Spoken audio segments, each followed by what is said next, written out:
Our next speaker is Professor Don Darensbourg, also from Texas A&M. He was born in Baton Rouge, Louisiana, and received his bachelor's from California State in Los Angeles, and got his PhD here right at U of I. He's been at the Texaco Research Center in Beacon, New York. He was on the faculty of SUNY Buffalo and Tulane until he went to Texas A&M in 1982, where he's been ever since, where he is currently a distinguished professor. His research interests have been in mechanistic, inorganic, and organometallic chemistry with an emphasis on catalytic processes. Presently, he's focused on the utilization of carbon dioxide both as a monomer and a solvent in copolymerization reactions, and the ring-opening polymerization of renewable monomers such as lactides. Please join me in welcoming Professor Darensbourg.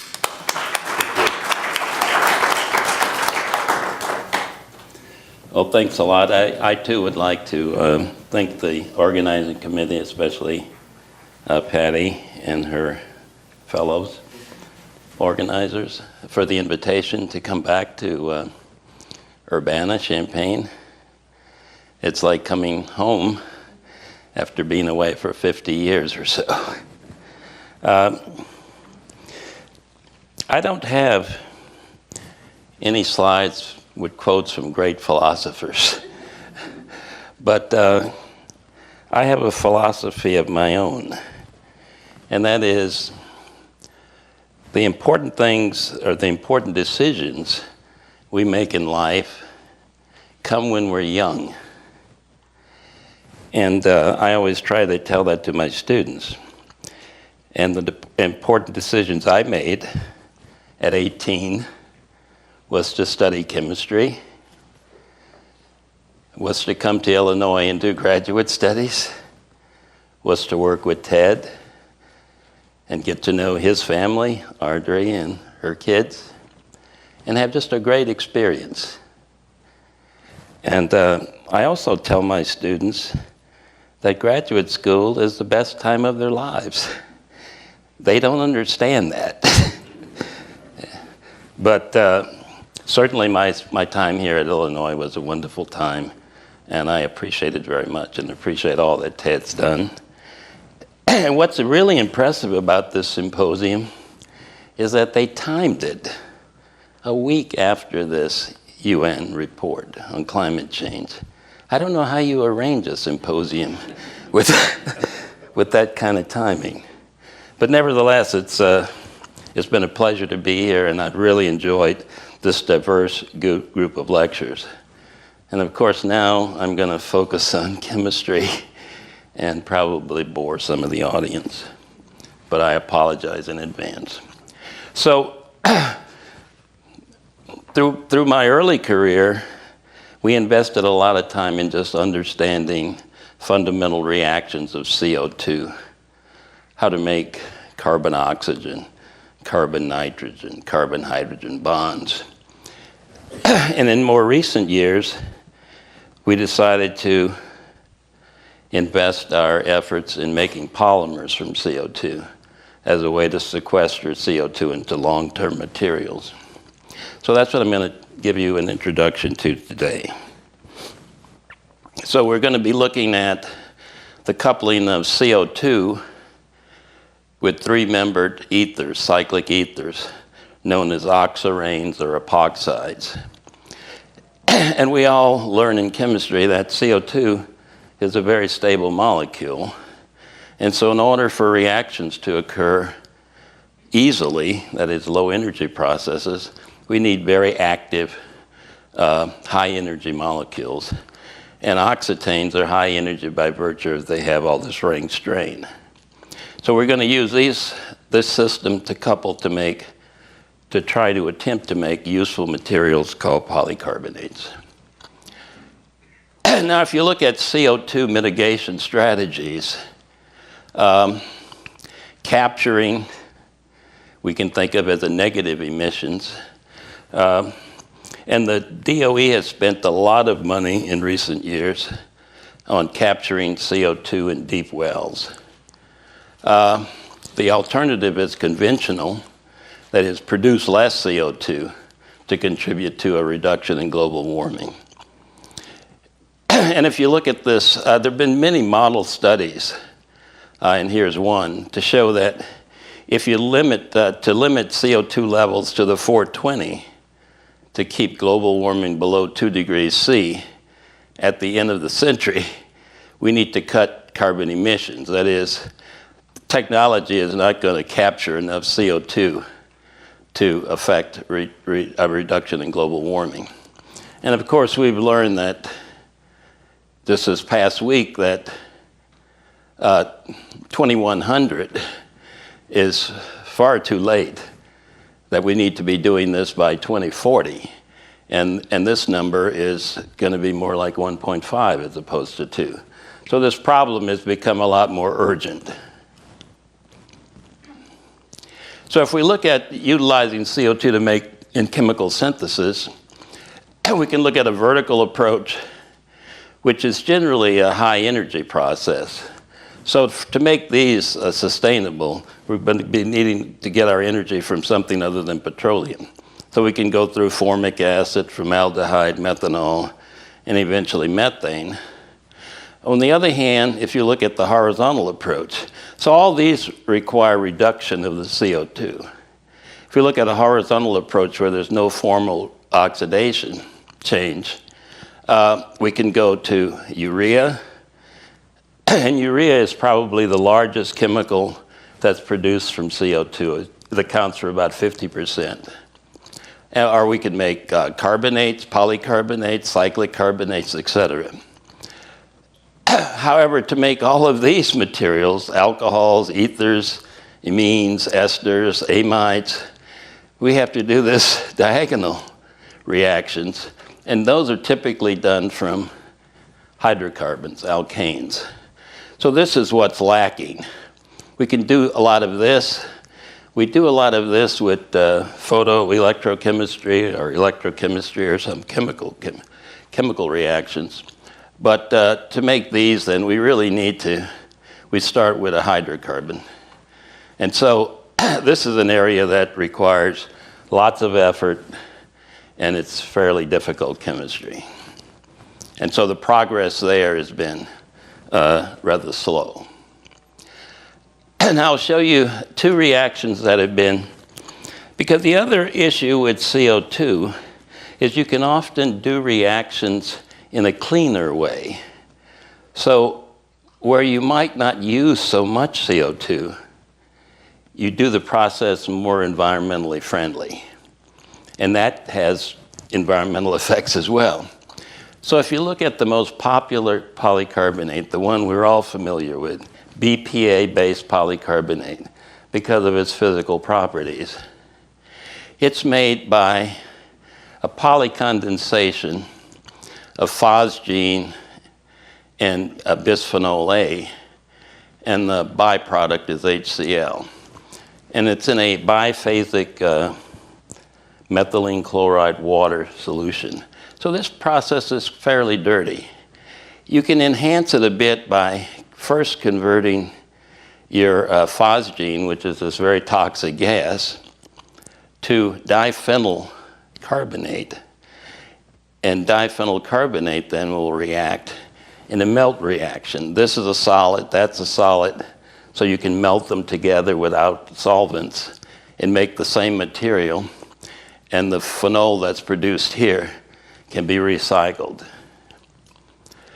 An alternative route which involves CO2, which makes this process greener and at the same time consumes some CO2, is this new Japanese process which involves CO2 reacting with ethylene oxide to make cyclic carbonate, that is ethylene carbonate, which then reacts with methanol to make dimethyl carbonate and ethylene glycol. So this is a useful product.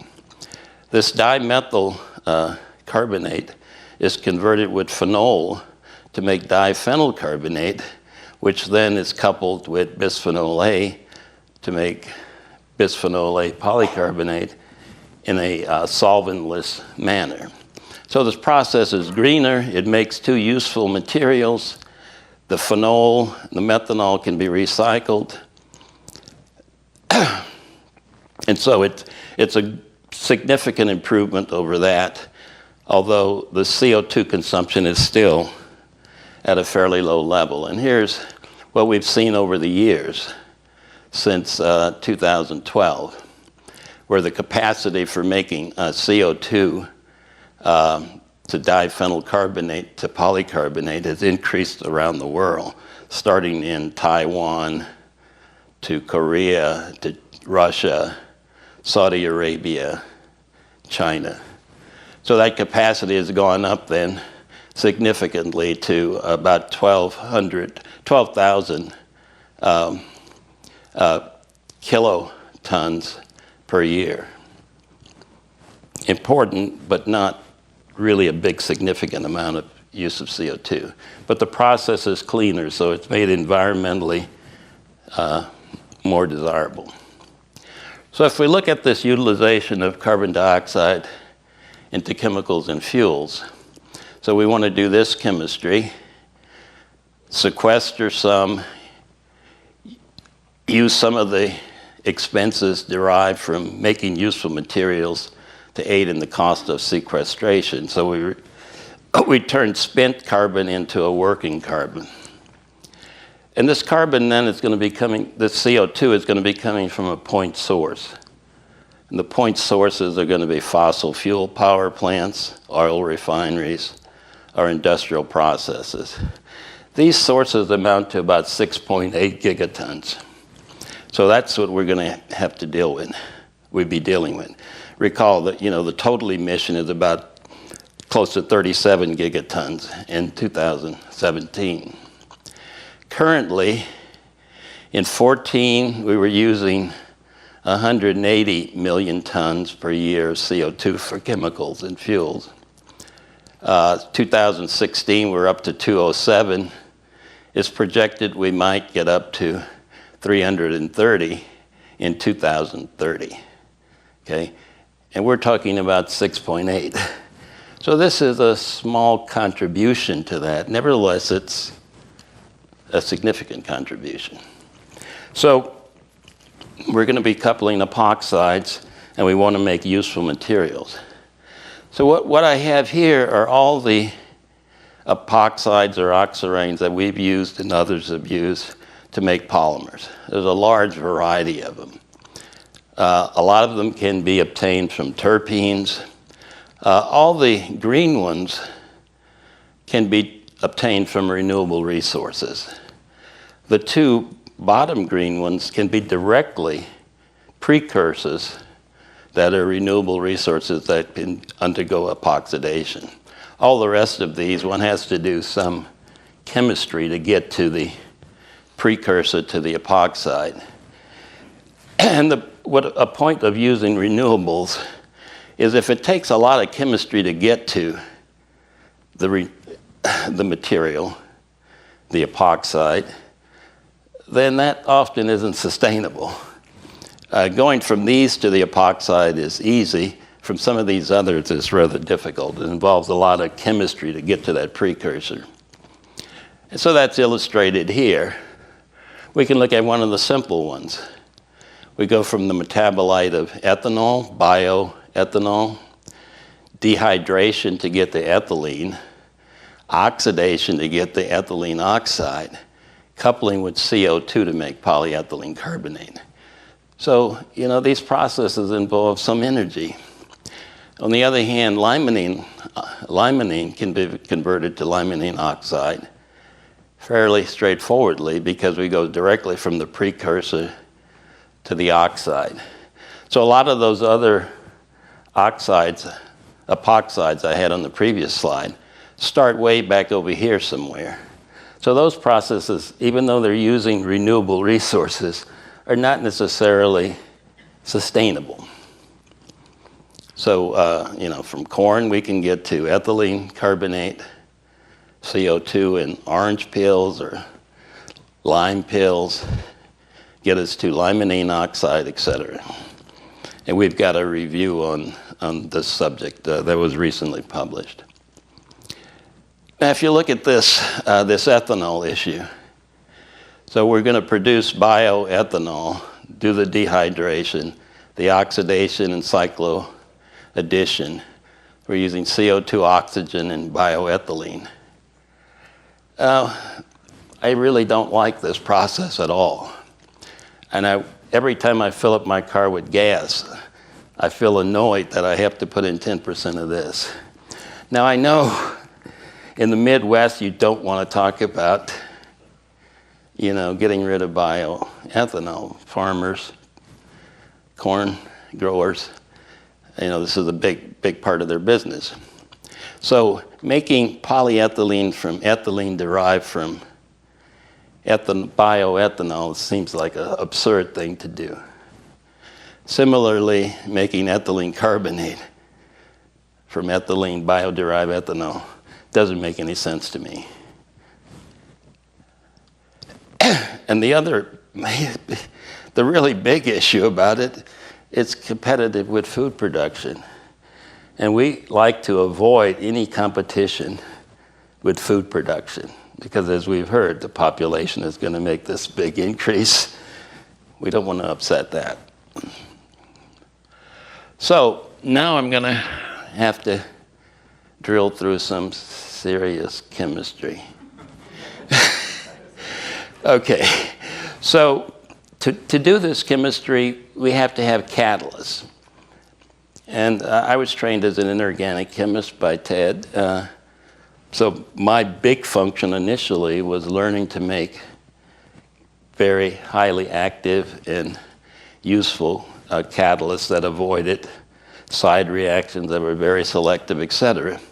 And the catalysts that we set our sights on were chromium-3 and cobalt-3 saline complexes. And that was not by accident. While Eric Jacobson was a faculty member at Illinois before moving to Harvard, he developed these catalysts for ring opening epoxides asymmetrically. And so we knew that these things were very effective at ring opening an epoxide. So the next logical step was, if that epoxide was ring open, could it react with CO2? So here's how it goes. So you start with this 5-coordinate metal species, 2 oxygens and 2 nitrogens. So that's here. X is some anion, chloride, acetate, whatever. We add a second anion as what we refer to as a co-catalyst. This then adds to this 5-coordinate to make a 6-coordinate metal anion. That then becomes our catalytic system, which we dump into a sea of epoxides. That is, we use no organic solvents. So these metal species have to be soluble in epoxides, and we can typically do that by designing the counterion to be effective in that. So this, I should say, an epoxide is an extremely poor ligand. That is, it doesn't really want to bind to metals very effectively. So, but it's in a sea of epoxides, and there's only the one anion. So it can easily displace that anion by an equilibrium process. So you then bind the epoxide, and that's what ring opens, what activates it to ring opening. So this X minus anion then attacks the epoxide, and it can attack selectively or non-selectively at the 2 different ring opening sites to make a metal alkoxide. So we ring opened it. This is now an anion bound to the metal. This process is relatively fast. It occurs instantaneously. Now we have a metal alkoxide. That undergoes a reaction with CO2 to make a metal carbonate. This process is relatively fast at modest pressures of CO2. So we typically operate significantly above atmospheric pressure. Nevertheless, it can occur at atmospheric pressure, but just more slowly. So now we get to here. So we're starting to make the polymer chain. But these are 6-coordinate complexes. So in order to take the next step, this polymer chain has to be displaced by the epoxide. Now the anionic chain becomes the new X for the ring opening process, and you go around the chain. And this all occurs at room temperature. Now, when this chain is displaced from the metal to bind the epoxide, you make this cyclic carbonate, because that's the thermodynamic product of an epoxide and CO2. So the polymer chain is a kinetic product. And typically you can avoid this by, this has a higher activation energy compared to chain growth, so you can drop the reaction temperature and go selectively this way, or you can do an alternative catalyst development, which I'll show you in a few slides. The other important thing is that this epoxide will not react with another epoxide to make an ether linkage. So it's a reaction that involves ring opening epoxide, insertion of CO2, and so it's a completely alternating process where the monomers incorporated follow one another directly, and there's no consecutive insertion processes. So this thing then is readily formed when it's released from the metal center. As long as it's capped, this backbiting process is a higher energy process. And that's what I show you here. These reactions are very slow, require pretty high activation barriers. When the polymer chain is displaced, these reactions are fairly low energy. So you want to avoid this in order to have polymer growth compete with cyclic formation, that is, formation of the thermodynamic product. So the solution that we've found is that this is the original catalyst system.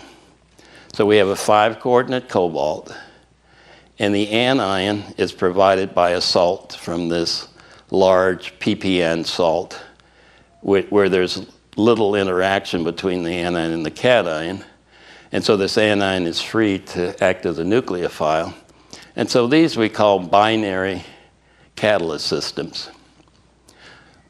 On the other hand, the improvement that we've made, along with some Chinese colleagues, is to attach the onium salt to the saline ligand, like so.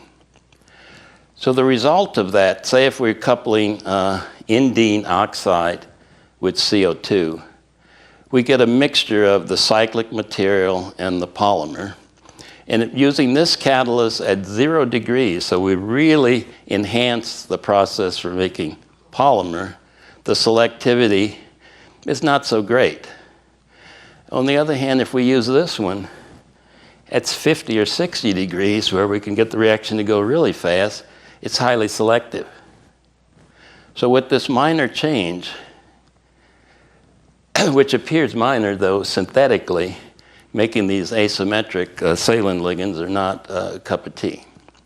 So the way we rationalize this is, now when this chain has to fall off, instead of forming a cyclic, what it does is ion pair in the second coordination sphere with this onium cation, this cation of the onium salt, and re-enter the polymerization process and avoiding this going free in solution and in forming cyclic material. Because epoxides are very nonpolar solvents, these things ion pair fairly well and stay in close proximity to the metal system. And so as you saw in that previous slide, we can be completely selective. So by making that simple change of connecting the onium salt, and of course it depends on this distance. You don't want it too far away because then it won't have any effect. And it can't be too close because it'll get too crowded. And also the nature of the groups around the nitrogen are important.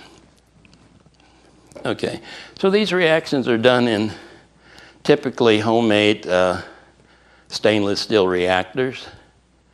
They're under solventless conditions, so we only have the two monomers reacting in the presence of the catalyst. The reactions then are selective for polymer and have no ether linkages in the polycarbonate. And we do this at modest CO2 pressures. 1 megapascal is about 10 atmospheres. And one can follow these reactions, and the way I understood all that mechanism stuff, we could follow them with these react-IR systems, which are fiber optics, and where the fiber optics infrared probe is dropped directly into the reactor. And by designing these reactors, we can make them in-house. We can make them very small, because a lot of the epoxides you have to make and examine the polymer that are derived from them. And you don't want to spend too much time making something that makes a polymer that doesn't appear to be very useful. So the reactions are easily monitored and easily done. All these reactors can be taken into a glove box, etc. I have undergraduates who can routinely do these experiments with no issues. So if we look at, say, a typical reaction, styrene oxide with CO2, where we make the polymer styrene carbonate. It has a thermal stability up to 300, has a TG of about 80. A TG is just the point, a glass transition temperature where the polymer loses its mechanical strength. And see, this reaction is done at 25 degrees. Now, turnovers are relatively slow for CO2. It's a non-reactive material. And the reactions look like living polymerization reactions. And polymer chemists like living polymerization reactions, at least academic polymer chemists, because they're very well behaved. That is, you can predict the molecular weight from the monomer initiator ratio, and they typically have very low molecular weight distributions. That is, they have a very narrow molecular weight range, as you can see from the GPC traces. So they look very much like ideal reactions. However, the molecular weight, the theoretical molecular weights that you derive or you calculate from the monomer initiator ratio never agrees with the observation. It's always less than the observed molecular weight. What's the issue with that? Well, the issue is operating at a pressure of CO2 under the best of conditions is always going to have a trace of water. And water serves as a chain transfer agent to, when the polymer chain grows then by that mechanism I showed you, this chain transfer agent then protonates off the polymer chain and initiates a new polymer chain. And of course, you can use a variety of chain transfer agents to make a lot of different structures. For example, recently we made some ionic liquid chain transfer agents that have led to ion-containing polymers. So the way you think about this then, okay, the polymer chain is here. If you had an alcohol or water, it protonates off the chain. This then initiates another polymer chain, and eventually that gets chain transferred off. This now, it's an OH group too, so it can re-enter the polymer chain. And so this chain transfer process is rapid and reversible. So what results then is what we referred to, and this was originally named by Inoue in Japan, an immortal polymerization process. That is, it's not living, but when it dies, as here, it's reborn. And so the chain transfer process just increases the number of polymer chains and decreases the length of the polymer chain. And that's why you can't predict molecular weight unless the system was 100% devoid of water or some protic source. And that's shown here. So if you have this trace water, you always get a bimodal molecular weight distribution because you have some polymers that were made from the initial initiator and the rest are made from this chain transfer process. And as you add more water, the polymer's molecular weights drop and the TG of, say, this is done with propylene. This is propylene carbonate. The TG of pure propylene carbonate is about 40. So you see the TG drops as the molecular weight drops because these polymers then have molecular weights way below 10,000. So now here's the catch. Most of us working in the area spent a lot of time getting rid of water because we wanted these things to be well behaved. And we have some very elaborate columns for drying CO2 under pressure, et cetera.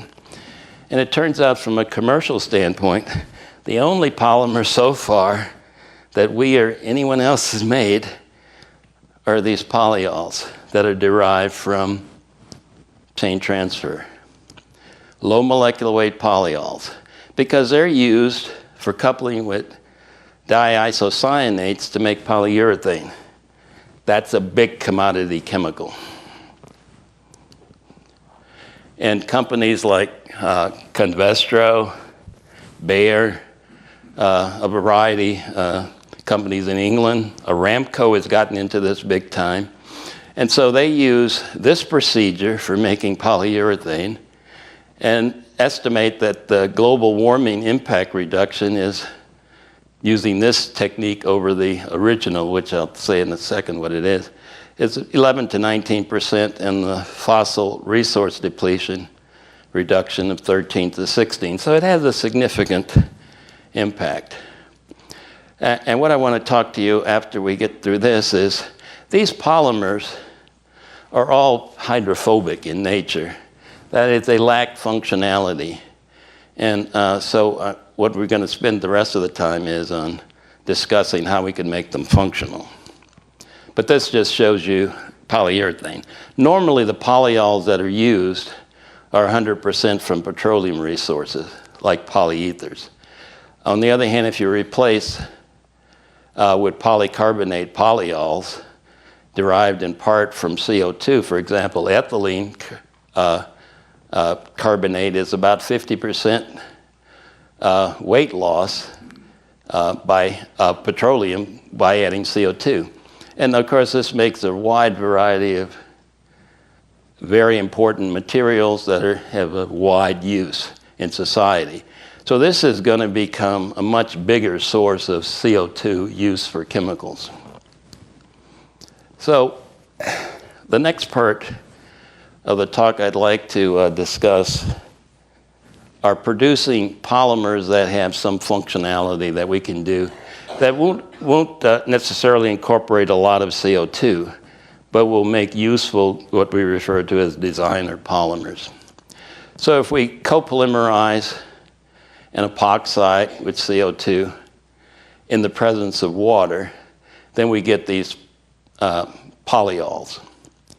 We can then add a different epoxide and make a block polyol.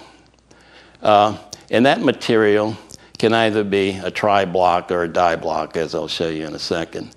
On the other hand, we could do a tandem catalysis of these species with other renewable resources like lactides or phosphates to make other useful polymers. And the way we're going to functionalize them is we're going to use thioene coupling as a click process.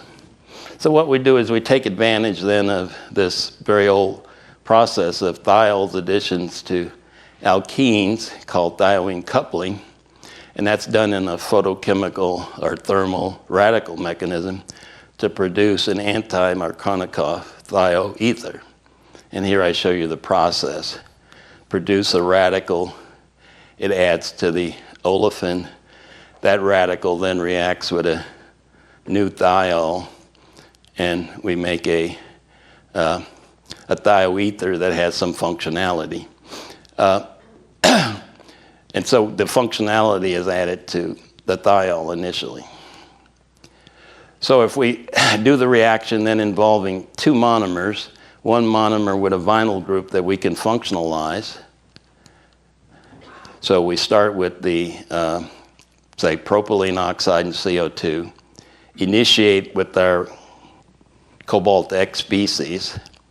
We make a polymer chain with an X and an OH, add CO2 and a new epoxide, and we make a dye block. Alternatively, if we add trace water, so that we add significant amount of trace water, we can bypass this species or make a very small amount of it and make a complete polyol, which then couples with the second to make a tri-block. And in this initial process, what you see, if you see both bimodal distribution. When you add excess water, then you can get a monomodal distribution. So the solution we do, if you add more water, then you dominate the tri-block. And if you also use X as trifluoroacetate, this is easily hydrolyzed, so we hydrolyze off the X, and everything then would look like it would be, that's the reason they're mono molecular weight distributions. So here's a simple catalyst that we've made, polymer that we've made from allyl glycidyl ether and propylene. So propylene forms this hydrophobic block of the polymer.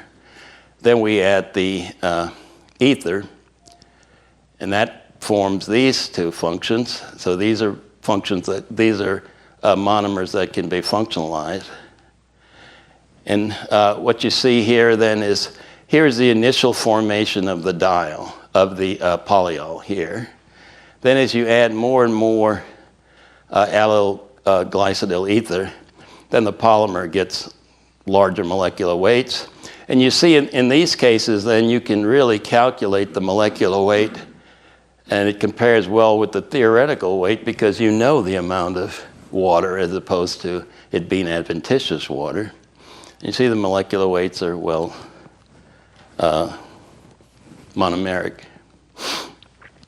So now, when you get to here, we can do this thiolene click chemistry and attach various functional groups. And these can be like so. So you can make polymers that are completely water soluble or that form micelles. Here, they just self-assemble into micelles if you dump this polymer into water. And so now you have a core that's hydrophobic and a hydrophilic exterior. And what we hope to do in collaboration with Mercedes Group is to start encapsulating things like nitrosyl, metal nitrosyls as drug delivery of NO, CO releasing molecules, molecules that do really not like to be in water, but so they're protected in this core, this hydrophobic core, but these things degrade and release the molecules, the NOs or the COs, in a slow rate or a prescribed rate. And here I just show you that these are 26 nanometer nanoparticles, fairly uniform. You see these two different samples, the fairly uniform nanoparticles, and they're easily constructed. Now, as I told you initially, Eric Jacobson here showed really that these catalysts should do this reaction, right? They should do the hydration of the epoxide. And so what I've said about water being the chain transfer agent, it isn't the only chain transfer agent. In the cases where this reaction is faster than the initiation reaction, then the diol is really the chain transfer agent.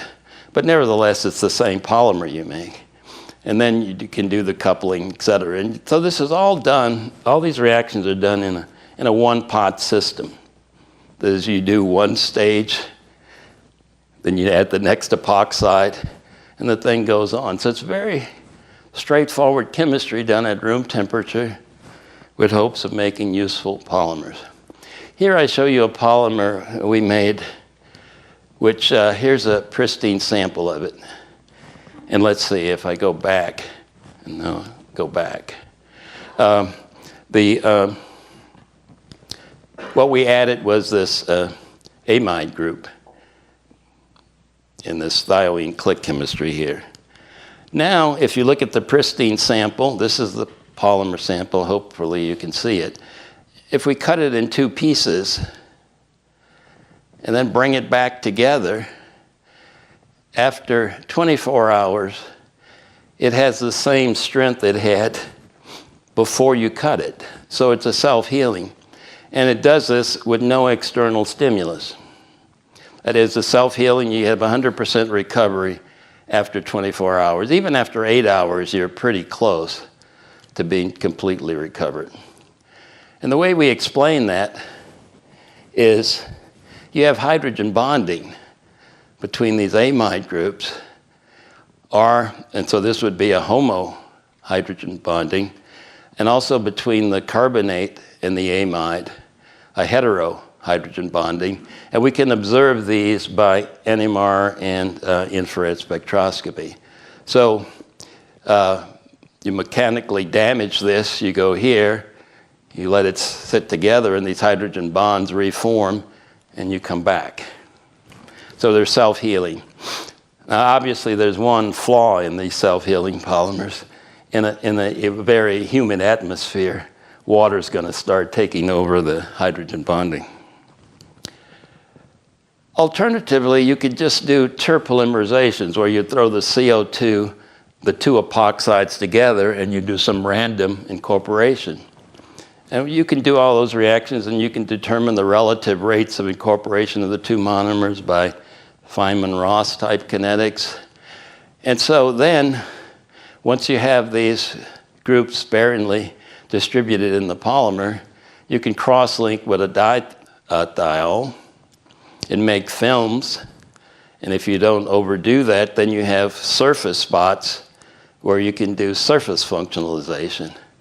So there's a lot of chemistry you can do when you incorporate these vinyl groups and use thioene click chemistry. Here's a case where we wanted to make this polymer because it degrades to 3,4-dihydroxybutyric acid, this. And this is a human metabolite. We all have some of this in our system at all times. So making a polymer from this, and it degrades to something in our system as well, then that offers the case of using these polymer sources for some sort of drug delivery, et cetera. Now, one cannot make this polymer from these two monomers for obvious reasons. They have a protic source, so you would never be able to make a chain. So we have to do an extra step and do a T-butyl group, protected and deprotected, so it involves a little more chemistry. But you can nevertheless make this polymer. I should say this polymer, too, is water-soluble. And the monomer to get to here is fairly simply derived as well, so it doesn't involve a lot of chemistry. So one can go then from here to here. This degrades in water at a pH of 8, 37 degrees C, so it degrades under biological conditions. We can then add aspartates or other groups to this and eventually bind metal complexes. So we could bind, say, a cis platinum type derivative to these polymer sources. And these polymer sources then produce, because they're soluble in water, some of them form nano particles or micelles.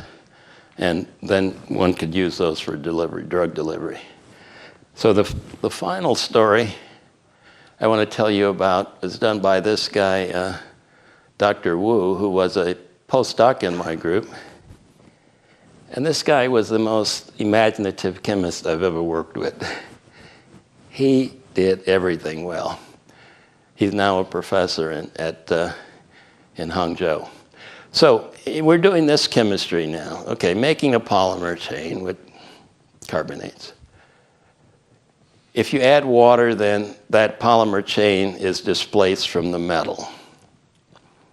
Now, if you were to just dump in a second catalyst, and that is DBU, which is a heterocyclic amine, and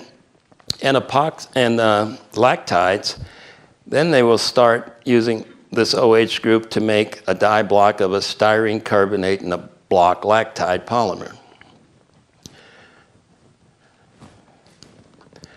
So here we make the polymer. If you add DBU without the lactide, then the DBU will deprotonate the polymer chain, and one way these polymer chains degrade is they just cyclize and unzip, making this thermodynamically stable material. And you can follow this kinetically. So here's the polystyrene carbonate, this molecule that's attached, disappear. And here's the cyclic carbonate appearing. You're making this. So one appears, one disappears, the other one appears. On the other hand, okay, and so it's here. You deprotonate, and then this thing just keeps backbiting on itself. And you can follow it by molecular weight.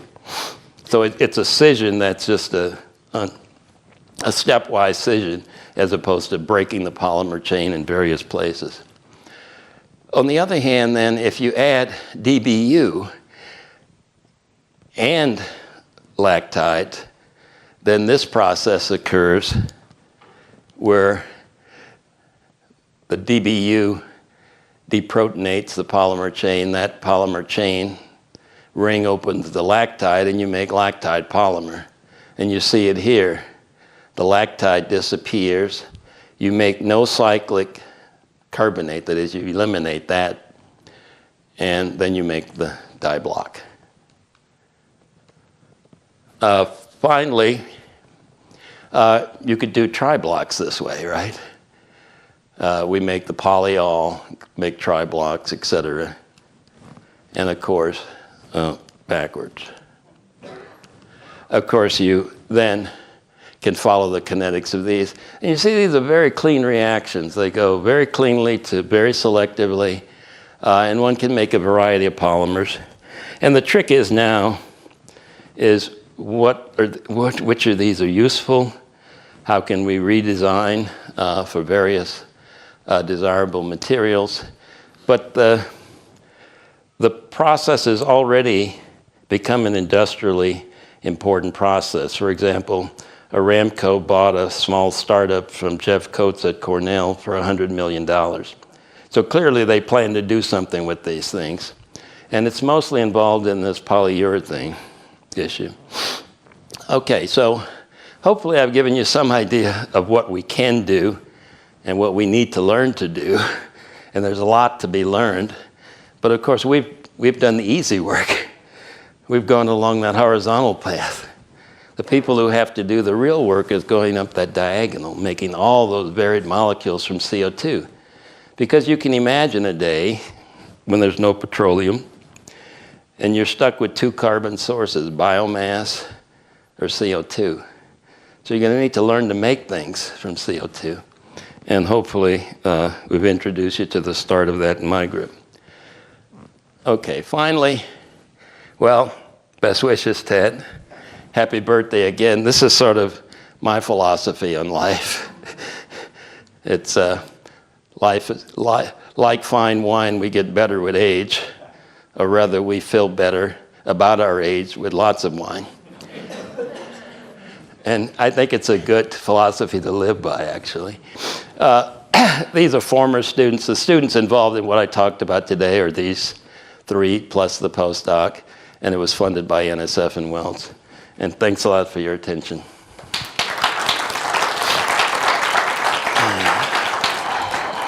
got time for a few questions from the audience.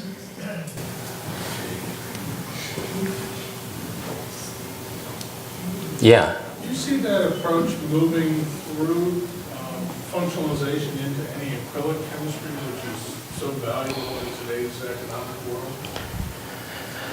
Yeah, there's another direction taken in the acrylic issue, is trying to convert ethylene and CO2 to make acrylate, or methyl acrylate. And that process is going forward well. BASF, several companies are heavily involved in that. The main academic person is Burn Scooter down at the University of Missouri. But that's sort of the direction with the acrylic chemistry. Putting acrylic functionality in combination with the polymers, low molecular polymers you're making, to now have. Oh, I see. Okay, yes. No, the functionalization stuff is all fairly recent. So, yeah, there's a lot of things we can do there. I was a little hesitant when I got this invitation to talk about global warming. God, we don't really do much for global warming. But I think certainly working in these areas, you deal with students, you teach students, so you're constantly introducing them to these subjects that are of societal importance. And I think in that regard, we have an impact that maybe is far greater than the amount of CO2 we're using in this chemistry. But yeah, that would be obviously a way we could go, sure. From that point of view of global warming, I have a little concern that it partially solves a problem but contributes to another one. Plastics. Yes. They're biodegradable for the most part. Are they? Okay. They're all degradable. So far, only the ethylene and propylene have been shown really to be biodegradable. But I think we will. Polyurethane. Oh, the polyurethane well, we've got to replace polyurethane for me to worry about. The CO2 part of the polyurethane issue is that's a different issue. You don't want to sit in these comfortable seats. You could sit in wooden seats, I guess, and they would contain no polyurethane. But yeah, those are all involved in all the sacrifices we're going to have to make, which no one wants to make. One question here? Yeah. Could you say another word or two perhaps about how you might engage policymakers dealing with the question of ethanol production? I had never really thought about that in terms of engaging them. Other than, it's pretty obvious, right? You make a fuel that's not as effective as gasoline, and you use a lot of petroleum to make that fuel. It just sounds like a non-brainer. But I understand the reason it is there, because you're subsidizing, well, maybe there are other reasons, but a big reason is you're subsidizing farmers. And it seems as though from all these lectures I've heard today that we could be subsidizing farmers better, doing something more useful than making ethanol. But, I don't know how you do that. It's again a political issue that no one wants to tackle because they're in this 2-year or 4-year election cycle. So maybe we should give Trump a lifetime appointment. On that cheery, I'm not suggesting. all right, on that cheery note, let's thank Professor Darensbourg once again.